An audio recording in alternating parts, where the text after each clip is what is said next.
Sometimes that happens, sometimes it doesn't. Because it is in essence not about the person, although the twin flame does exist and is a person. And it's really true, it's not a fiction. But in essence, the true twin flame is the place of your deepest heart vibration.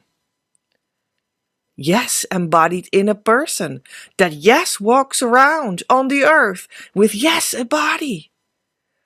But it is your deepest heart vibration. And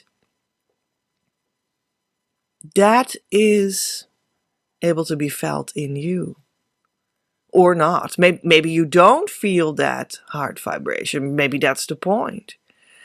Maybe that's the point why you lost contact with them, right? Because you don't feel that deepest heart vibration on the spirit level where you're one with your twin flame. Maybe that's the whole point. So maybe you need to heal yourself back to feel the deepest heart vibration inside of yourself. And that is always accessible for you in daily life, all day long, always. That should be the goal of your journey, the direction of the journey, the aim of the journey. And when you make that come true, you do live in that deepest heart vibration, and it is always present in the surface of life also, besides already being true at the core of you on the invisible level. Yeah, then you live in the reality in which the twin flame is actually around naturally. And sometimes that is the person that you earlier on had thought was the twin flame. And sometimes it is not. Because this development of going back to your true heart's vibration actually made come true your true twin flame. It must, otherwise you have not done that process correctly. And you can see now that that other person you earlier thought was the twin flame actually belonged to a very different vibration, that you're not even here. That's not what you are here at the core of your heart, deep as spirit. So it's logic that that person is not here. Now you've bridged the gap and live that deepest heart vibration. Now that earlier person has been revealed as belonging to that earlier reality where you were not healed yet, where you were not yet living in communion with your deepest heart vibration. And that's okay, because it is just a revealing to you what you truly are, what your deeper nature is, and which person belongs to that, because that one will be around now, here. And maybe you would ask yourself then, well, is that then the return of the twin flame? That's because that's what everyone talks about. That's what everyone is expecting, the return of the twin flame.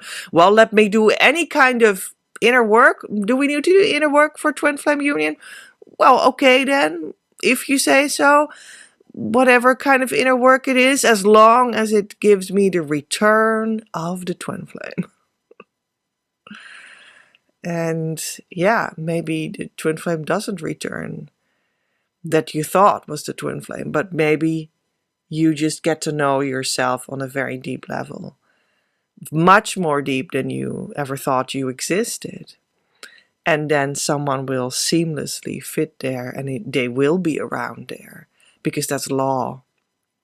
And you acknowledge that they're around there, and that is actually the true twin flame.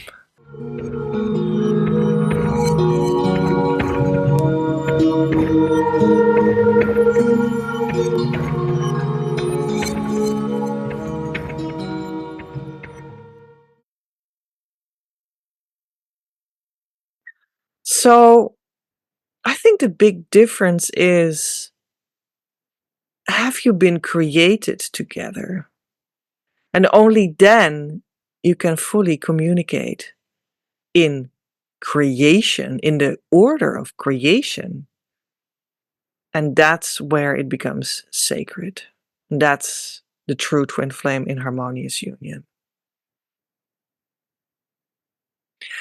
Well, that's what it is about, but that doesn't mean that you can't try things out before you're there. That's also true.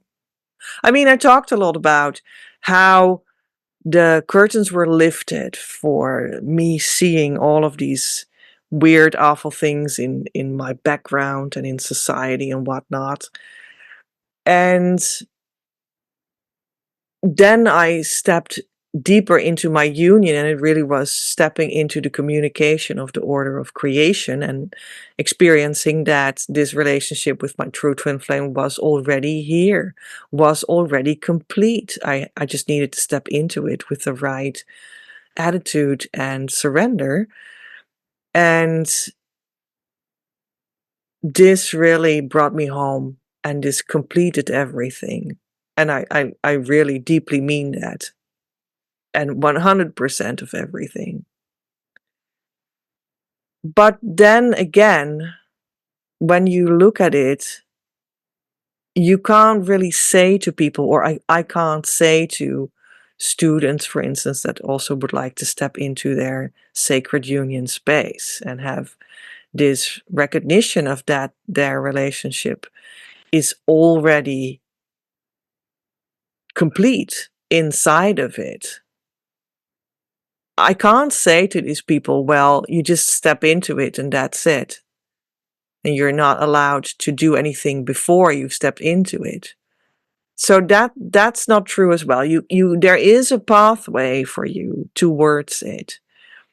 And you can try things out on that pathway. It's not that I'm advocating for, like, you have to be absolutely an empty book before you step into this twin flame union, right? In harmony, in divine harmony. No, there is a pathway to it, and that is fine. That is absolutely perfect. There's no problem. You can try things out, and you're completely free in that, and you can do whatever you feel like you need to try out to get clear for yourself what you truly desire and what you truly long for and what your true direction of the rest of your journey will be.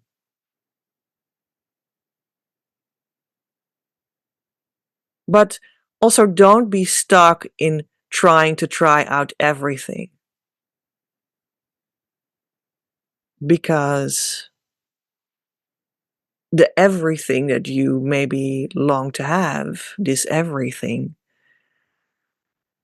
is actually truly only fulfilled in your harmonious union, in the satisfaction that it's supposed to have for you.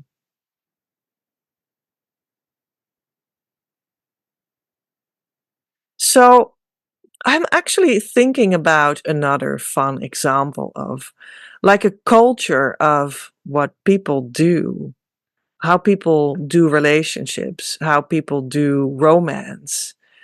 That is maybe not necessarily like the cultural background and societal background and social background of Western society of the last couple of decades that I'm from.